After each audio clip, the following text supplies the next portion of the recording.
નમસ્કાર મિત્રો, વિડીયોમાં તમારું સ્વાગત છે। જી હા મિત્રો, અત્યારે હાલ મોટા અને મહત્વના સમાચાર સામે આવી રહ્યા છે। તો મિત્રો, સમાચારમાં વાત કરીએ તો અંજારમાં એક શખ્સે કિશોરીને લગ્નની લાલચ આપી શારીરિક સંબંધ બાંધતા કિશોરી ગર્ભવતી બની હતી। બાદમાં અન્ય આરોપીએ કિશોરીની સંમતિ વગર ગર્ભપાત કરાવવા પોલીસ મથકે 4 લોકો વિરુદ્ધ ફરિયાદ નોંધાઈ હતી।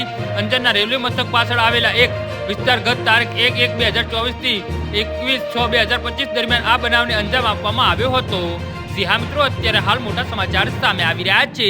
પોલીસ વિગતો આપતા જણાવ્યું હતું કે આરોપી ગોવિંદ નારો દેવી પૂજક નામનો શખ્સે એક કિશોરીને લગ્નની લાલચ આપી ભોગ બનનારની મરજી વિરુદ્ધ તેની સાથે શારીરિક સંબંધ બાંધ્યો હતો। આ દરમિયાન કિશોરી ગર્ભવતી બનતા ગોવિંદ તથા લીલાબેને ગર્ભ પડાવી નાખવા અંગે ધમકી આપી હતી। બાદમાં કિશોરીને સંમતિ વગર પડાણની એક હોસ્પિટલમાં લઈ જઈને ત્યાં ગર્ભપાત કરાવવામાં આવ્યું હતું।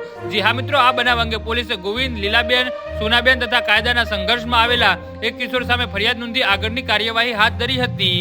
જી હા મિત્રો, તો આના વિશે તમારું શું કહેવું છે તો નીચે અમારી કમેન્ટ બોક્સમાં જરૂરથી જણાવજો અને અમારી યુટ્યુબ ચેનલને સબસ્ક્રાઇબ કરવાની ભૂલતા નહીં। વિડીયો પૂરો જોવા બદલ તમારો ખૂબ ખૂબ આભાર।